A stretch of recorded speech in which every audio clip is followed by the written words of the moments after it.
اللہ اکبر، غور کرو میں کیا کہہ رہا ہوں۔ اگر باطل قوم اپنے طریقے پر مجتمع ہو کر قانون مجبور ان کے لیے ہو سکتا ہے، تو مسلمان جس کا دین حق ہے وہ اپنے دین پر مجتمع ہو کر قانون کے خلاف کامیاب کیوں نہیں ہو سکتا؟ میں یہ کہنا چاہتا ہوں۔ لیکن وہی بات جو میں کہہ رہا تھا کہ اگر ایک کھانا کھانے کی لائن کی سنت میں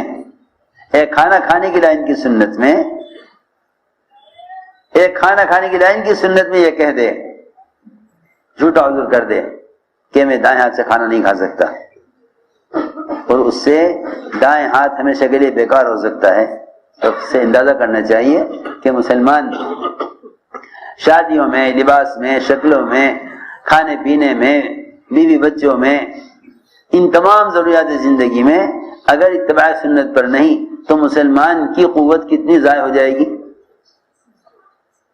اس لیے کہ یہ صرف اس زمانے کے لیے تو نہیں کہہ دیا ایک آدمی سے کہ بھئی اس نے کہا میں سنت پر کہ میں دائیں ہاتھ سے نہیں کھا سکتا، اس کا دائیں ہاتھ بیکار ہو گیا۔ ایسا تو ہے نہیں کہ سنت کی اہمیت حضور اکرم صلی اللہ علیہ وسلم کے زمانے میں تھی، بعد میں نہیں ہے۔ آپ کا تو جو عمل ہے وہ قیامت تک کے لیے ہے، آپ کا جو عمل ہے قیامت تک کے لیے ہے۔ میں نے عرض کیا کہ اسلام کا رعب اور اس رعب سے محمد صلی اللہ علیہ وسلم کی مدد کی گئی ہے، وہ رعب قیامت تک کے لیے اتباع سنت میں رکھ دیا گیا ہے۔ وہ رعب قیامت تک کے لیے اس میں اتباع سنت میں رکھ دیا گیا ہے۔ جو جتنا زیادہ متبع سنت ہوگا باطل اس سے اتنا ہی زیادہ مرعوب ہوگا۔ ذرا اندازہ کرو، اگر صرف مسواک کرنے سے،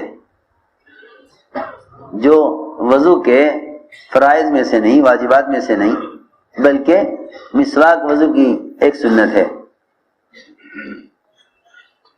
مسواک وضو کی ایک سنت ہے، دشمن سے مقابلہ، سارا باطل مقابلے پر، نماز اعلی درجے کی، جہاد اعلی درجے کا، نیتیں سب کی اخلاص والی، لیکن دشمن پر فتح نہیں ہو رہی، تلواروں سے بھی دشمن پر فتح نہیں ہو رہی، سارے اعمال اعلی درجے کے ہیں، دشمن پر فتح نہیں ہو رہی۔ خیال آیا بیٹھ کے سوچنا چاہیے کہ آخر کیا بات ہے، کیوں نہیں فتح ہو رہی؟ تو پتہ چلا کہ سارے کام تو کیے، وضو بھی کی، نماز بھی پڑھی، دعائیں بھی کر رہے، کوشش بھی کر رہے، لیکن یاد آیا کہ مسواک نہیں کی۔ کیا نہیں کی؟ مسواک نہیں کی۔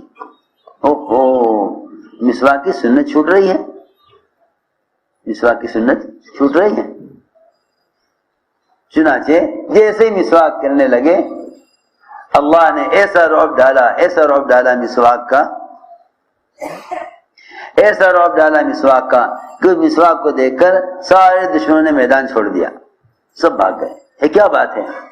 کہ بات یہ ہے کہ یہ ہمیں کھانے کے لیے دانت تیز کر رہے ہیں، حالانکہ جن پر تلوار سے فتح نہ ہو رہی ہو ان پر مسواک سے فتح ہو جائے گی۔ میں نے شروع سے بات شروع کی ہے نا، وہ یہ کہ ہمارے دل میں مادی اسباب کا رعب ہے، سنت کا رعب نہیں، سنت کا اہتمام نہیں۔ ہاں، مادی اسباب میں ہم مدد تلاش کر رہے ہیں، وہاں مادی اسباب میں تلواریں فیل ہو گئی فتح ہونے میں، لیکن ایک مسواک کی سنت نے سارے کفار کو مرعوب کر دیا۔ ایک مسواک کی سنت نے سارے کفار کو مرعوب کر دیا۔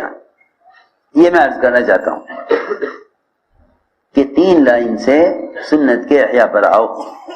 ہم یہ بات اس لیے عرض کر رہے ہیں کہ کام کرنے والوں میں اب سنت کے اتباع بہت ہی کثرت سے کم ہوتا جا رہا، اور تینوں لائنوں سے سنت کے اتباع میں کمی ہے، تینوں لائنوں سے سنت کے اتباع میں کمی ہے۔ کیوں؟ دیکھو میں عرض کرتا ہوں جب دعوت اللہ کی نقل و حرکت سے اس نقل و حرکت سے نئے لوگ اس کام میں آئیں گے تو کام کرنے والوں کو ان کے ساتھ اختلاط اور ان کے ساتھ رہنے کی وجہ سے غیر محسوس طریقوں پر ان کے طریقے، ان کا نیا نظام پسند آئے گا۔ جس کام کرنے والے کی ہر وقت نظر صحابہ کی سیرت پر اور محمد صلی اللہ علیہ وسلم کی سیرت پر نہ رہے گی، وہ نئے طریقے اختیار کرے گا۔ میں مثال دیتا ہوں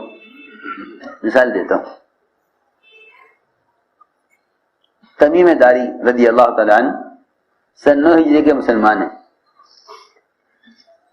اور اسلام لائے سن 9 ہجری میں۔ حضور اکرم صلی اللہ علیہ وسلم کو ہجرت کیے ہوئے 9 سال ہو گئے، سال سے کچھ کم باقی رہ گیا آپ کی دنیا سے جانے میں۔